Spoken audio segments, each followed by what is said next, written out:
अस्सलामु अलैकुम वरहमतुल्लाहि वबरकातुहू। अल्लाह ताला ने कुरैश पर अपनी खास नियमतें इनायत फरमाई थी, उसका यहाँ बयान हो रहा है। जिस लश्कर ने हाथियों को लेकर काबे को गिराने के लिए आए थे, इससे पहले वो काबे को गिराए, अल्लाह ताला ने उनका नामो निशान मिटा दिया। यह लोग नसरानी थे और दीन से हटे हुए थे। हुजूर सल्लल्लाहु अलैहि वसल्लम की पैदाइश इसी साल में हुई थी। अक्सर तारीख लिखने वाले ने यही कहा है। असहाबे फील का मुख्तसर वाक़िया इस सूरत की तफसीर में की गई है, तो चलिए जानते हैं इस सूरत की तफसीर।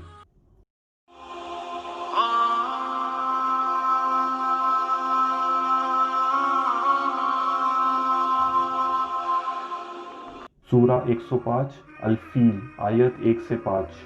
असहाबे फील का वाक़या यह है कि यमन के कबीले हमीरी का आखिरी बादशाह जुनवास, जिसने अपने ज़माने के मुसलमानों को आग की खाई में डाला था, जिसका बयान सूरे बुर्ज में दिया गया है। यह मोमिन सच्चे नसरानी थे और यह 20,000 की तादाद में थे। सारे के सारे शहीद कर दिए गए थे। सिर्फ दोस जुस अल्बान एक बच गया था, जो शाम में जा पहुंचा और रोम के कैसर से फरियाद मांगी। यह बादशाह भी नसरानी था। उसने हबशा के बादशाह नजाशी को लिखा कि इसके साथ अपनी पूरी फौज भेज दो, क्योंकि यहाँ से दुश्मन का मुल्क बहुत करीब था। उस बादशाह ने आरियात और अबू यकसुम अब्राहा बिन सबा को अमीर लश्कर बनाकर बड़ा लश्कर देकर उसकी सरकुबी के लिए रवाना किया। यह लश्कर यमन पहुंचा और यमनियों को हरा दिया। जुनवास यहाँ से भाग गया और दरिया में डूब कर मर गया।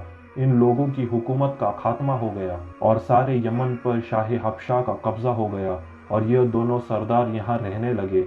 लेकिन थोड़े ही दिनों में उनमें ना इख्तलाफी हो गई। आखिर नौबत यहाँ तक पहुंची कि दोनों आमने सामने सफ़े बांध लिए और लड़ने के लिए खड़े हुए। इससे पहले इन दोनों सरदारों ने सोचा कि फौज को लड़ाने और लोगों को कत्ल करने की क्या ज़रूरत है। आओ हम दोनों मैदान में आए और लड़कर फैसला करें। जो जिंदा बच गया, मुल्क और फौज उसकी। यह बात तय हो गई और दोनों मैदान में निकल आए। आरियात ने अब्राहा पर हमला किया और तलवार के एक ही वार से नाक, होठ, मुंह, सारा चेहरा काट दिया। अब्राहा के गुलाम ने मौका पाकर आरियात पर हमला किया और उसे कत्ल कर दिया। अब्राहा जख्मी होकर मैदान से गया। इलाज के बाद जख्म अच्छे हुए और आने के बाद यमन का बादशाह बन गया। हबशा के बादशाह नजाशी को जब यह मालूम हुआ तो वो बहुत गुस्सा हुआ और एक खत अब्राहा को लिखा, जिसमें था, मैं तेरी हुकूमत छीन लूँगा और तेरी चोटी काट लाऊंगा। अब्राहा ने उसका जवाब बड़ी ही आजिज़ी से दिया और कासिद को बहुत सारे हिदिये दिए और एक थैली में यमन की मिट्टी भरी और अपनी पेशानी के बाल काट कर उसमें रख दिया और अपने खत में अपने कसूरों की माफ़ी मांगी और लिखा, यह यमन की मिट्टी हाजिर है और मेरी चोटी के बाल भी। इससे शाह हबशा खुश हो गया और यहाँ की सरदारी उसके नाम कर दी। अब अब्राहा ने नजाशी को लिखा, मैं यमन में आपके लिए एक गिरजा घर बना रहा हूँ, ऐसा घर कि आज तक दुनिया में किसी ने न बनाया हो। उसने गिरजा घर बनाना शुरू किया। बहुत ऊंचा, बहुत मजबूत, बेहद खूबसूरत बनाया। उसके मीनारों को इतना ऊंचा बनाया कि देखने वाले की टोपी गिर जाती थी। इसलिए अरब उसे तलीस कहते थे, यानी टोपी फेंक देने वाला। अब अब्राहा को यह ख्याल आया कि लोग बजाय काबे के इसका हज करें। अपनी सारी हुकूमत में उसका ऐलान कर दिया। अदनानिया और कहतानिया अरबों को यह बहुत बुरा लगा। इधर कुरैश भी भड़क गए। थोड़े दिनों बाद एक शख्स ने रात के वक्त उसके अंदर जाकर पाखना करके चला आया। चौकीदार ने जब देखा तो बादशाह को खबर दी और कहा, यह काम कुरैशियों का है, क्योंकि आपने उनका काबा रोक दिया, इसलिए उन्होंने गजब में आकर यह काम किया है। अब्राहा ने उसी वक्त कसम खाई कि मैं मक्का जाऊंगा और बैतुल्लाह को तोड़ दूंगा। अब अब्राहा ने बहुत बड़ा लश्कर लेकर निकला और अपने साथ एक बहुत ऊंचा हाथी लिया, जिसका नाम महमूद था। उस जैसा हाथी कोई न था। यह काबे को गिराने के लिए लिया था। जब मक्के वालों को यह बात मालूम हुई तो उन पर बहुत भारी असर पड़ा और उन्होंने पक्का इरादा कर लिया कि हम उसका ज़रूर मुकाबला करेंगे और उसे इस बदकारी से रोकेंगे। एक यमनी सरदार जो शरीफ था और बादशाहों में से था, जिसे जुनफर कहा जाता था, यह खड़ा हुआ, अपनी कौम और कुल आसपास के अरबों को जमा किया और अब्राहा से मुकाबला किया। लेकिन कुदरत को कुछ और ही मंजूर था। अब्राहा को शिकस्त हुई और जुफर उसके हाथों कैद हो गया। इसे भी साथ ले लिया और मक्के की तरफ बढ़ा। खशाम कबीले की ज़मीन पर पहुंचने के बाद यहाँ नुफैल बिन हबीब खस्मी ने अपने लश्कर से उसका मुकाबला किया, लेकिन अब्राहा ने उसे हटा दिया اور نفیل بھی قید ہو گیا۔ پہلے تو اسے قتل کرنا چاہا لیکن ارادہ بدل گیا اور ساتھ میں لے لیا تاکہ راستہ بتائے۔ جب طائع کے قریب پہنچا تو قبیلے ثقیف نے اس سے صلح کر لی۔ انہوں نے بھی بڑی اوبھگت کی۔ انہوں نے ابو رگام کو ابراہہ کے ساتھ کر دیا تاکہ مکے کا راستہ بتائے۔ ابراہہ جب مکے کے قریب مغمس میں پہنچا تو وہاں پڑاؤ ڈال دیا۔ اس کے لشکر والوں نے مکے والوں کے جانور جو چر رہے تھے سب کو اپنے قبضے میں لے لیا۔ ان جانوروں میں سے 200 اونٹ تو صرف عبد المطلب کے تھے۔ ارسو بن مقصود جو اس لشکر کا سردار تھا اپنے ابراہہ کے حکم سے ان جانوروں کو لوٹا تھا۔ ابراہہ نے اپنی قاصد ہینت حمیری کو مکے والوں کے پاس بھیجا کہ مکے کے سب سے بڑے سردار کو میرے پاس لاؤ اور یہ بھی کہہ دو کہ میں مکے والوں سے لڑنے کے لیے نہیں آیا ہوں، میرا ارادہ صرف بیت اللہ کو گرانے کا ہے۔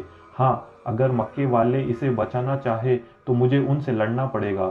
ہینت مکے میں آیا، لوگوں سے ملا اور معلوم ہوا کہ یہاں کا سردار عبد المطلب بن ہاشم ہے۔ اس نے انہیں شاہی پیغام دیا۔ جواب میں عبد المطلب نے کہا، واللہ ہمارا ارادہ نہ اس سے لڑنے کا ہے نہ ہمارے میں اتنی طاقت ہے۔ یہ خدا کا حرمت والا گھر ہے، اس کے خلیل حضرت ابراہیم کی زندہ یادگار ہے۔ خدا اگر چاہے گا تو اپنے گھر کی آپ حفاظت کرے گا۔ ہینت نے کہا، اچھا تو آپ میرے ساتھ بادشاہ تک چلیے۔ عبد المطلب ساتھ ہو گئے۔ بادشاہ نے جب انہیں دیکھا تو ہیبت میں آ گیا۔ آپ گورے چٹے، مضبوط، حسین و جمیل انسان تھے۔ دیکھتے ہی ابراہہ تخت سے نیچے اترا اور زمین پر آ بیٹھا اور اپنے ترجمے سے کہا کہ پوچھو ان سے یہ کیا چاہتے ہیں۔ عبد المطلب نے کہا، میرے 200 اونٹ جو بادشاہ نے لے لیے ہیں مجھے واپس کر دیجیے۔ بادشاہ نے کہا، ان سے کہو کہ پہلے نظر میں تیرا رعب اور تیری عزت میرے دل میں بیٹھ گئی تھی، لیکن پہلے ہی بات میں تو نے سب کچھ کھو دیا۔ اپنے 200 اونٹ کی تو تجھے فکر ہے اور اپنے قوم کے دین کی تجھے فکر نہیں۔ عبد المطلب نے کہا، اونٹ تو میرے ہیں، اس لیے انہیں بچانے کی کوشش میں ہوں۔ کعبہ خدا کا ہے، وہ خدا اسے بچا لے گا۔ اس پر اس نے کہا، خدا بھی آج اسے مجھ سے نہیں بچا سکتا۔ عبد المطلب نے کہا، ٹھیک ہے، وہ جانے اور تو جانے۔ عبد المطلب اونٹ لے کر چلے آئے اور آ کر قریش کو حکم دیا کہ مکہ خالی کر دو، پہاڑوں میں چلے جاؤ۔ اب عبد المطلب قریش کو لے کر کعبے میں آئے اور سب نے دروازے کی کڑی پکڑ کر رو کر دعا مانگی کہ اے باری تعالیٰ، ابراہہ اور اس کے خونخوار لشکر سے اپنے پاک اور عزت والے گھر کو بچا لے۔ اب عبد المطلب نے اپنے ہاتھوں میں سے کعبے کے دروازے کا کنڈا چھوڑا اور سب لوگ کعبے کے آس پاس کے پہاڑوں پر چڑھ گئے۔ دوسری صبح ابراہہ کے لشکر نے مکے میں جانے کی تیاریاں ہونے لگی۔ اپنا خاص ہاتھی جس کا نام محمود تھا اسے تیار کیا گیا اور مکے کی طرف منہ اٹھا کر چلانے کی تیاری کی۔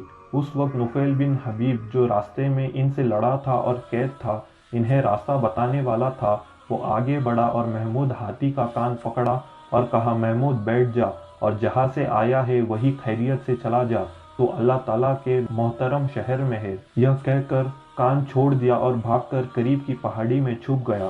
محمود ہاتھی یہ سنتے ہی بیٹھ گیا۔ فیلبان نے 1000 کوشش کی، لشکر والوں نے 1000 کوشش کی اور تھک گئے۔ ہاتھی اپنی جگہ سے ہلا نہیں۔ سر پر ڈنڈے مارے، ادھر ادھر سے جسم پر بھالے اور تیر مارے، لیکن ہاتھی اٹھا ہی نہیں۔ جب اس کا منہ یمن کی طرف کر کے چلانا چاہا تو جھٹ سے کھڑا ہو کر دوڑتا ہوا چلا۔ شام کی طرف چلانا چاہا تو وہیں بیٹھ گیا۔ انہوں نے دیکھا کہ ایک پرندوں کا بادل چلا آ رہا ہے۔ ابھی پوری طرح دیکھ بھی نہ پائے تھے کہ چاروں طرف سے لشکر کو انہوں نے گھیر لیا۔ ان میں سے ہر ایک کی چونچ میں اور پنجوں میں مسور کے دانے برابر کنکری تھی۔ ان کے اوپر سے ڈالنے لگے، جس پر کنکری پڑی وہ وہی ہلاک ہو گیا۔ اب تو لشکر میں بھاگ دوڑ مچ گئی۔ ہر کوئی نفیل نفیل چلانے لگا کیونکہ یہ ان کا راستہ بتانے والا تھا۔ سارے مکے والوں نے ان کا یہ حال دیکھا اور نفیل بھی ان کا حال دیکھ رہا تھا۔ وافدی رحمۃ اللہ علیہ فرماتے ہیں کہ یہ پرندے زرد رنگ کے تھے اور کبوتر سے چھوٹے، ان کے پاؤں لال رنگ کے تھے۔ فوج کے اکثر لوگ تو وہی مر گئے اور کچھ ادھر ادھر بھاگ گئے، لیکن کسی کی بھی جان بچ نہ پائی۔ ان کے جسم کے حصے کٹ کر گر گئے۔ ابراہہ بھی بھاگا، اس کے جسم کے حصے جھڑنا شروع ہو گئے، یہاں تک کہ قسام کے شہر میں جب وہ پہنچا تو گوشت کا لتھڑا جیسا رہ گیا تھا اور وہی دم توڑ دیا۔ قریشیوں کو خوب مال ہاتھ لگا۔ کہتے ہیں کہ عبد المطلب نے سونے سے ایک کنواں اپنے لیے بھر لیا تھا अरबों की ज़मीन पर इसी साल चेच की बीमारी पैदा हुई और हज़ल जैसे कड़वे झाड़ भी इसी साल अरब में ज़मीन पर देखे गए। अबाबिल यह अनेक वचन है, अरबी ज़बान में इसका एक वचन नहीं।